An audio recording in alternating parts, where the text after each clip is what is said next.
Well, thanks for joining us, everyone. My name is Jasper from SCORE Maine. I'm joined by Dan Reed from SCORE Maine. We're here for Dan to present on using your market research for social media ads. And today's workshop was made possible by the Maine Technology Institute, a valued partner of ours. And we thank them for making this event possible. We look forward to your questions. If you have any, feel free to queue them up in the chat, or when we get to the Q&A section, utilize the raise hand function at the React window at the bottom of your screen, and we can have you come off of mute.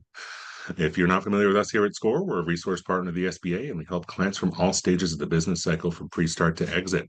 Dan, why don't you take it away? Yeah, thank you so much, Jasper, and welcome to everyone today. And thanks again to the Maine Technology Institute for being such a huge supporter of SCORE. If you are in a scalable business sector, it would be worth checking out the Maine Technology Institute just to see what they have to offer.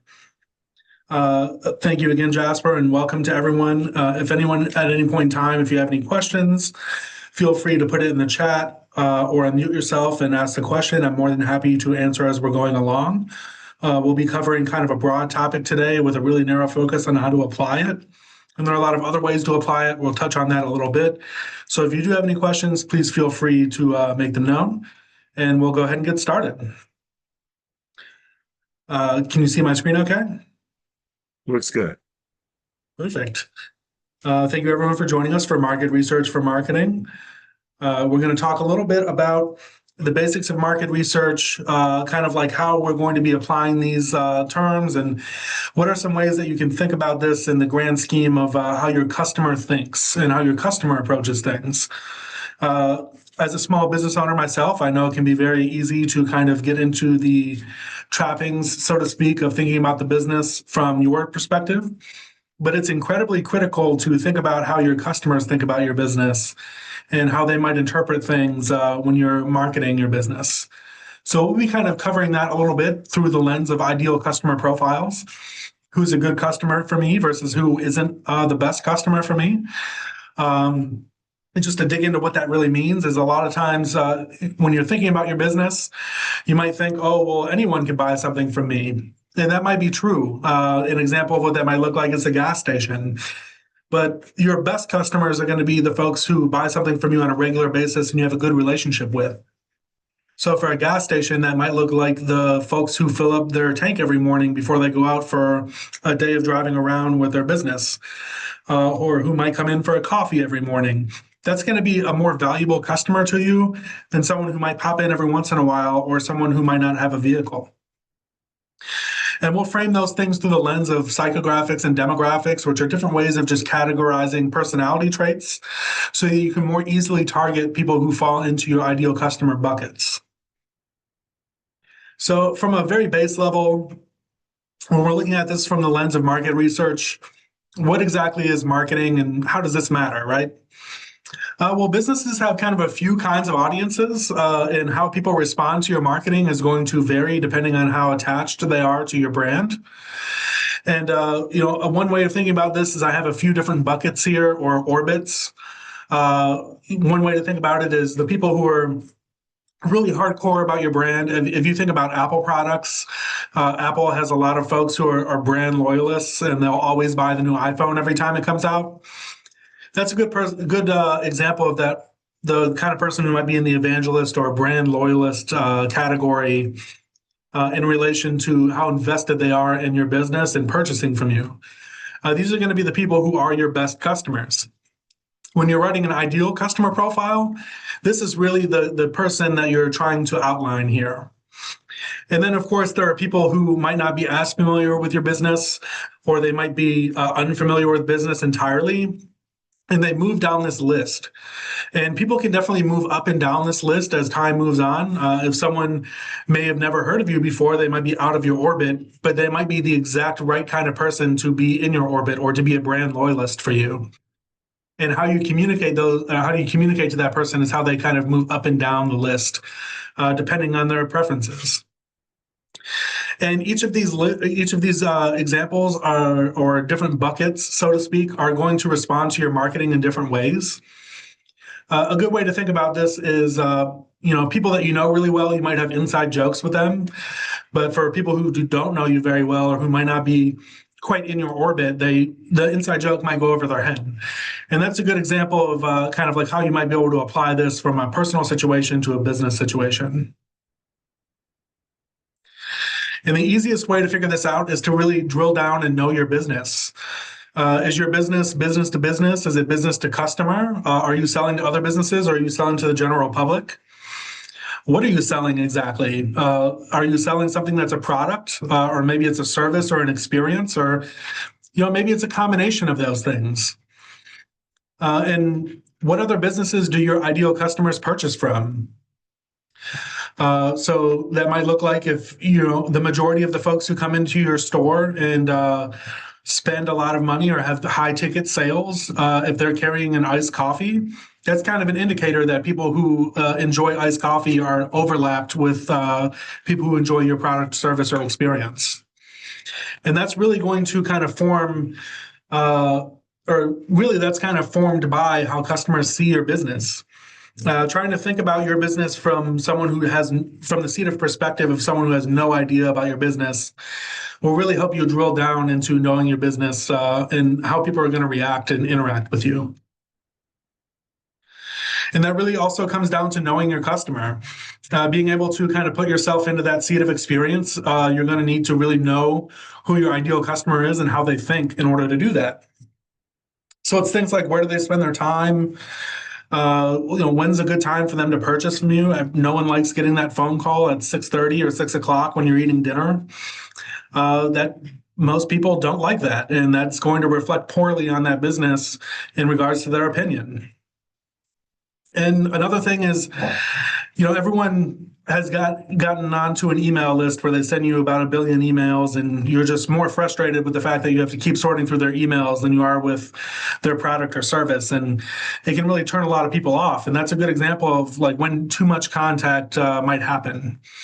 So being able to kind of strike a balance here between who your best customer is and how often you're reaching out to them and when you're reaching out to them is really going to play into how your marketing is effective in regards to market research. Do we have any questions so far?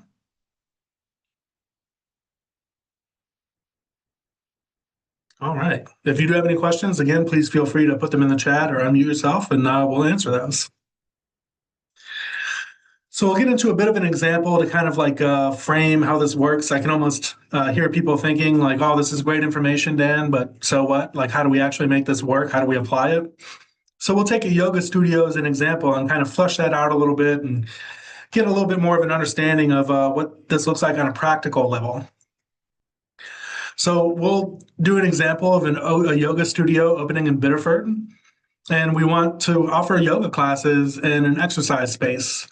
So that's going to be kind of a combination of a service in the form of yoga classes and an exercise space in the form of an experience.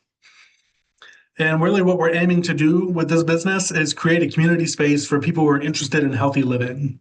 That's kind of our end goal or our value proposition, so to speak. So let's know our business. What are we doing here, right? As I mentioned, we're kind of doing both a service and an experience. We want both a place where people can come and enjoy themselves, and we also want to teach them yoga or have classes in which they are enjoying yoga with others. And this is something that we're going to do business to customer. While it's totally possible and viable to do a yoga business that targets things like corporate retreats or things of that nature, that's not the goal that we're going with this particular project. And what are other yoga studios doing when they market their business? They're probably doing something like social media. And of the people that I know, as the person who's starting this yoga studio, do I know anyone who would be someone who would be likely to use this service or experience? So let's say my friend Abby. My friend Abby is a good fit. And so we'll try to get a little bit of more of an understanding or an archetype of the kind of person that Abby is. And we do that by knowing our customer. And that breaks down into various different ways. As you can see here, we have more like kind of those hard or immutable characteristics in the form of demographics. And we have those more soft characteristics in the form of psychographics, which are more kind of aligned around goals and personality. and kind of getting an idea of where our ideal customer falls within these different groups lets us kind of paint the picture of who we're trying to reach. And it gives us a better idea of how we should be spending our ad dollars and a better way of narrowing our ad dollar focus so that we're getting more bang for our buck, so to speak. So we talked to Abby. We sat down with Abby and we asked her a bunch of questions. Some of those are more of those, as I mentioned, hard characteristic questions, and some of them are more on the soft characteristic questions kind of side of things. Some example of what that looks like is Abby is a woman who's 25, doesn't have any children. She rents her apartment. She's not a homeowner yet, and she likes to listen to the radio. While radio might be more of those soft characteristics, she kind of falls into that bucket in of like a younger woman who's looking to get into healthy living and sustainability. And she lives in Biddeford, works in Portland as a barista. She likes to stay healthy and exercise. And she's a big user of Instagram, and she likes to watch HGTV or TikTok in her free time. And this is just an example of what an ideal customer profile might look like. It doesn't have to be exactly who that person is or who your ideal customer profile would be. It's just supposed to give like a rough idea so that you can use that to inform decisions later. And in a few slides, we'll get to exactly what that looks like, and we'll actually pull things from this profile and show you how you can use them on a website like Meta, or which is Instagram and Facebook, to better target your ad dollars. And this can be as complex or as simple as you need it to be. Really, the core here is trying to understand why your customers make buying decisions, or some of the characteristics about them that make them more likely or less likely to make a buying decision. As I mentioned, it can be as complex as you need. It can be a larger ideal customer canvas rather than a one-pager profile. This has a lot more information on it. And Jasper, I'll send along these to Jasper so that he can send this out with the presentation so that you can utilize these as templates for writing your own ideal customer canvas or profile.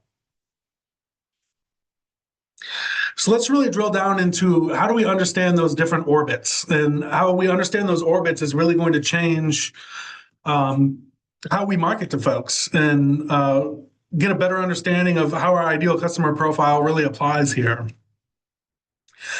So the more likely someone is on your, if your ideal customer profile is accurate, the more likely that someone has overlapping capabilities or overlapping characteristics on your ideal customer profile, the more likely they are to be in that brand loyalist category. They're a lot more likely to engage, either in the form of buying something or maybe liking or sharing a post on social media. I know that I share a lot of posts on social media from local businesses that I go to all the time. And I feel like that's pretty common for people who engage in their community. And if someone does share more of those characteristics, they're more likely to move up that list faster. So if someone knows nothing about your business, but you are the exact right fit for them, they're probably going to skip from someone who's out of orbit all the way up to that brand loyalist category. And they'll probably do so very quickly. And in the same realm, if someone's not a good fit and they have less of those qualities or characteristics, then they're probably going to stay lower on the list. There's less likely of a chance for them to become a brand loyalist. They'll probably be more out of orbit than in orbit. They're less likely to share. They're less likely to engage. They're less likely to buy something. And in a way, you could also make an unideal customer profile, or a customer profile around, hey, these are the qualities of someone who just doesn't really get it when it comes to our business. And that's okay. What we're really trying to do is make sure that we don't annoy those people by reaching out to them too much. And that really comes down to speaking to your audience and things to consider when you're trying to speak to your audience. As I mentioned, you have multiple segments of an audience. It's not just one group of people. And I mentioned this earlier, but those folks who are in your brand loyalist category or evangelist category are going to understand your inside jokes, and that's okay. What really matters is, are you always talking to those folks, or are you also making communications that are a little more broad and are more likely to pull someone in? And you can encourage people to move up your list by doing things like asking them to join your mailing list or like a social media page. or just shooting them a personal email and saying like, hey, I really appreciated that time that we talked about this. It's relevant to the business that I'm doing now, and I would love it if you shared something for me. And this is more of like a critical piece of information that I would recommend when you're responding to reviews, especially negative reviews. You want to keep in mind that you're not just responding to that person, you're responding to everyone who's ever going to read that review. So respond to reviews as if you're responding to everyone, not just the person who left that review. That just makes the public relations of your business look a lot better when you're kind of responding generally to the inquiry or generally to the point. And I can almost hear the thoughts. This is great information and everything, but I'm really just looking to figure out how I can market better. So how do I do that? What platforms should I be on? A good way of figuring that out is, can you envision, if you're thinking from the seat of your ideal customer and trying to get out of your own head and into their head, and can you see them using that platform? I mean, personally, I'm not much of an Instagram user, but our ideal customer, Abby, is. So maybe I should be advertising more on Instagram with our yoga studio. How do they engage with that platform? Is that something that they're doing when they're in the car and they're listening to the radio? Can they take a buying decision while they're listening to the radio? Is that something they're going to have to remember to do later? Is that something that's critically important? If you're only running radio ads and you're not also running retargeting ads or SEO retargeting or Facebook ads, how are you so sure that person's going to be able to engage in a time when they can make a buying decision? And these are all just different factors to consider when you're trying to do your marketing. Never think about any individual piece of marketing that you're doing in a silo. It all kind of comes together. And a lot of times you'll hear a marketing person say that someone might need 7 or 8 or 11 touch points. That's basically how many times do they see your business before they make a buying decision. And that's really what that means, is if they hear it on the radio 2 or 3 times, they're a lot less likely to do something or like join your mailing list or purchase something from you than if they heard it on the radio and then they saw it on Facebook and they were Googling it a little bit later and it came up in the Google results. That all really kind of combines to a much more likelihood and kind of lends a little bit of credibility just because they've heard of you before for them when they're making their decisions. And another thing is, can you just even envision your brand on this platform?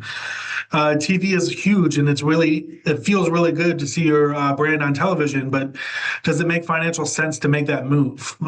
That's another way to think about things. And if someone is an ideal customer for you that you know in real life, like in our example with our friend Abby, don't hesitate to reach out to them and just ask. Most people are very welcoming and they're very kind about answering these kinds of questions, especially, give them a sample if that's something that you can do. And they're much more likely to interact with you on these topics. And really, when it comes to picking a platform, the data that you have is really going to drive those decisions. Where your ideal customer spends time, how they're likely to spend time, is really going to matter a lot. If your ideal customer never listens to the radio, then it's not going to make sense to run a radio ad. Same thing with something like websites or social media. If they're just the kind of person who doesn't really do social media, then that might not be the right place. So not all platforms are good for all businesses, and it's really going to vary, mostly depending on the industry that you're in and depending on the person who's most likely to buy from you. Do we have any questions so far? Nothing in the chat yet, but if anyone does, please throw them in there or utilize the raise hand function. We can have you come off of mute. Perfect. Thank you, Jasper. Of course.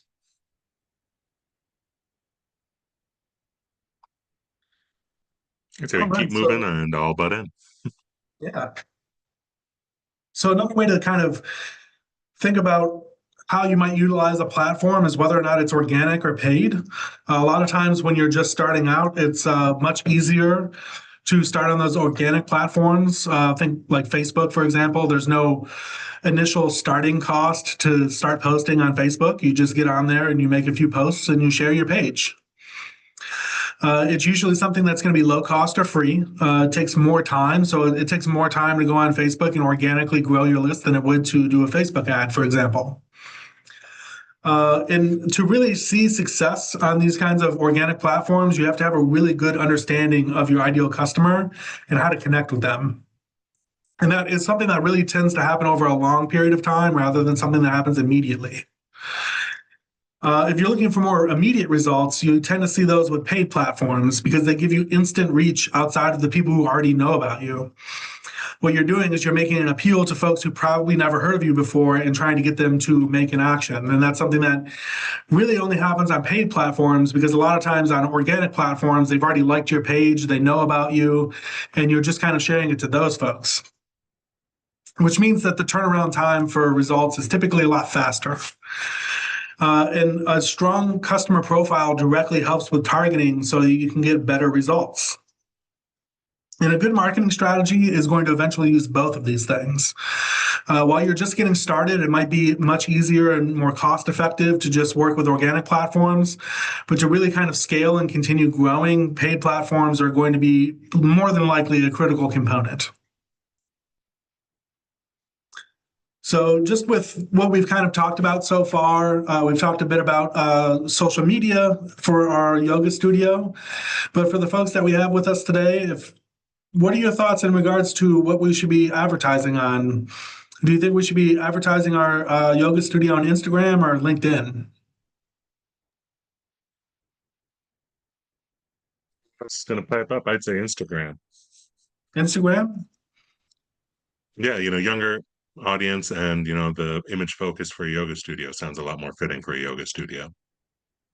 Yeah, I can see that. Do we have anyone else who might have thoughts as well?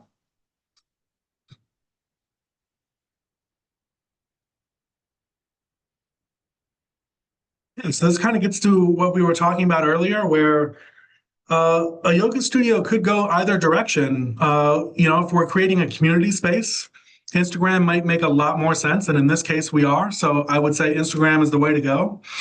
But if we're looking to do something like corporate retreats, then LinkedIn is probably going to be much more effective in regards to communicating with our target audience and reaching the people on the platform that they're likely to pick at the time they're making a buying decision.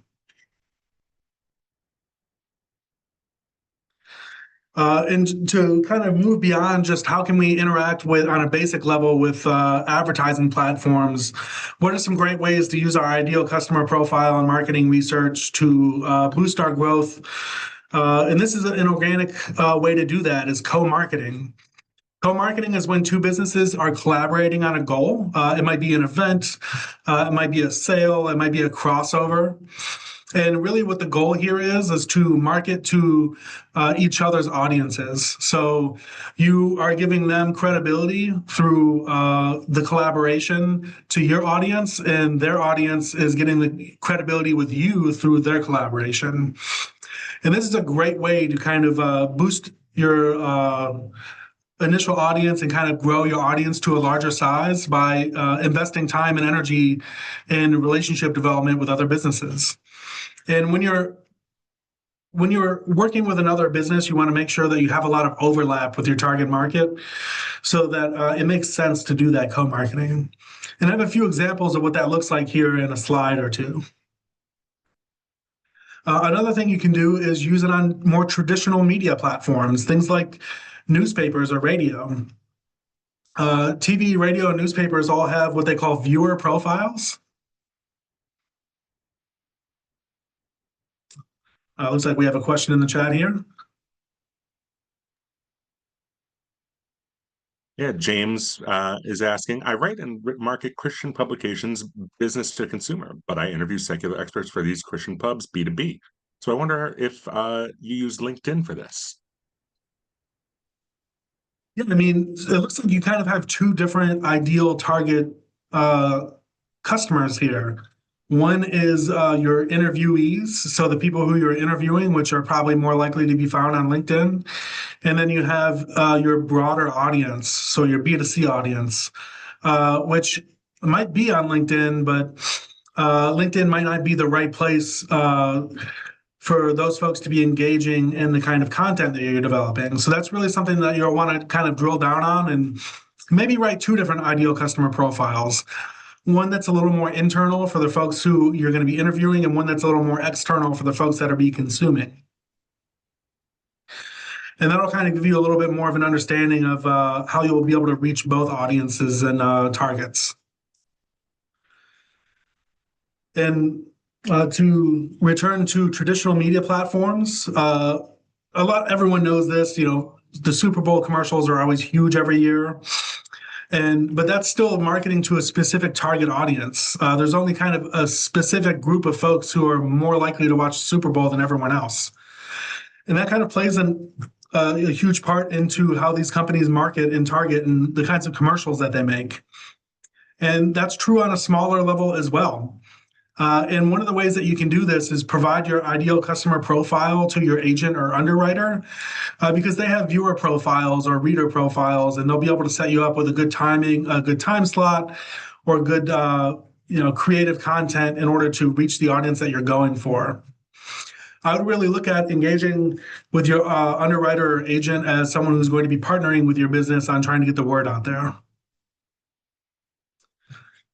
And kind of to go back to co-marketing examples, we have two different examples here just to kind of show you what it can look like. One is an in-industry example and one is an out-of-industry example. So for in-industry, we have two different coffee roasters. They both provide a high-quality, directly sourced coffee roasting experience where you're looking for a very quality product with ethical supply chain sourcing. And they did a discussion talk for their audiences on industry sourcing during a time where it was very difficult to source beans in the United States. And as Yego is in Boston and Time and Tide is in Biddeford, that kind of separates out where their customers are. Even though they have the same ideal customer, they have different geographic areas. And since they both deliver coffee through the mail, that allows them to potentially create some ideal customers who are making purchases from them outside of their traditional areas or geographic areas. And in kind of a similar vein, we have Lucky Pigeon, who was working with a yoga instructor, Emily Lane. Emily did not have a space at the time, and Lucky Pigeon didn't open until noon. So she would come in before Lucky Pigeon opened and do her yoga class. Lucky Pigeon is a gluten-free brewery, so a part of their target market is folks who are health conscious. So there's a good crossover there. As soon as the yoga class is done, people can stay around for a little bit and chat, and then maybe try a few beers that are kind of in line with a more health conscious ideology.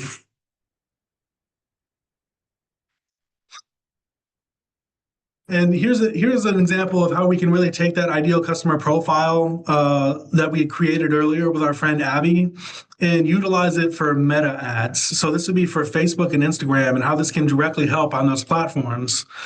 On many of those platforms, when you are doing a boosted post or you're doing an ad, you can directly insert some demographic and psychographic information. As you can see here, this is a screenshot of the audience selector. And you can see that we can put in both demographics underlined in blue and psychographics underlined in red to really narrow the people that we're advertising to. So the folks who fit these particular categories are going to be the folks who see our ad, and they're much, much more likely to click on our ad and book a session than just kind of advertising it generally to anyone. Especially if we don't put in what they call geofencing. So this has a 15-mile radius around the city of Biddeford. It says a 15-mile radius around the city of Biddeford. If we just kind of left that blank, we could be advertising to folks in Washington State, and there's zero chance they're ever going to come to our yoga studio and take a session. So this is just one example of how this can be very helpful to kind of make sure that the people who are seeing our ad are only the people that are most likely to make a purchasing decision with us. And then I also have a case study here. So this is an example of, I own a marketing company, and this is an example of a real-life ad, 2 real-life ads that I ran for a client, one of which was focused directly on our brand loyalists, and one was focused on our out-of-orbits. So the one on the left, you can see it only had a reach, so that means the number of people who saw this post of 3,840. And of those 3,840 people, they saw that post 9,632 times. That's an average of somewhere around 2.5 times. So about every 2.5 times that someone had 2.8 times that someone had seen this post per individual person. And of all of those people, all of those 3,840 people, 94 people clicked on a link in this post to get directions to the art gallery that this was for. And you can see on the other side here, we widened it out a little bit. We wanted to go for folks who are in our orbit but aren't exactly brand loyalists for us. And you can see that had a much larger reach. For the same $100, we had a reach of 40,133. That had a total view of 57,266 times. That means that a person who saw this ad was likely to see it 1.3 times. And you can see that had an effect on our link clicks. So only 64 people asked for directions when I ran this ad, as opposed to our in orbit, or rather, as opposed to our brand loyalists who had clicked on it 94 times. And that's kind of an example of how, like, really leaning into your ideal customer profile can give you good results that are practical, that you can see and feel on a day-to-day basis. And that's all I have for slides. We kind of went through it a little quick there, but if you do have any questions, I'd be more than happy to answer any questions that you might have. As mentioned before, if anyone has any questions, you can throw them in the chat and I'll read them off for you, or if you can come off a mute and ask them yourself. We appreciate you taking the time today to join us, and appreciate you, Dan, for putting on a great presentation. Yeah, of course. It was a bit dense, and marketing's an important topic. So if anyone has any questions, like we said, throw them in the chat.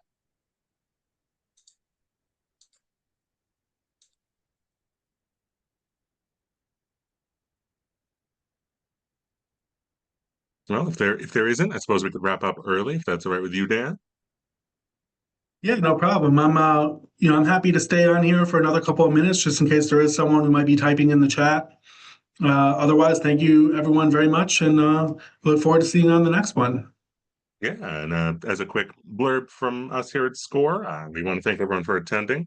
If you are writing your question, we'll leave it open for a few more minutes here, but otherwise, we will be sending a copy of the slides today, as well as a link to the recording of today's presentation. So if you missed anything and want to go back and revisit it, it'll be hosted on our YouTube channel. And on that YouTube channel, there's also a wide variety of other free recorded presentations on a wide variety of topics, such as cash flow, sales, more marketing tips, logos, business planning, and more. Just right there on our YouTube channel, SCORE Maine. On this follow-up message from me, Jasper from SCORE Maine, we'll also include a link to a brief online survey that we would appreciate your feedback on. And again, if you aren't familiar with us here at SCORE, we offer free, confidential one-on-one mentoring, whether you're starting or growing your business. It's easy to request a meeting with a mentor if you're not already working with one on score.org, where you signed up for this workshop. Click on Find a Mentor and enter a little bit about your business on a short form, and we try to have people paired within a few business days. Again, SCORE is a nonprofit partner of the Small Business Administration. We have chapters all across the country, including right here in the state of Maine. And we've helped over 11 million entrepreneurs since 1964, including helping start 560 plus new businesses in the state of Maine alone last year. Thank you very much, Jasper. I appreciate it, and thank you everyone for attending. Yeah, thank you.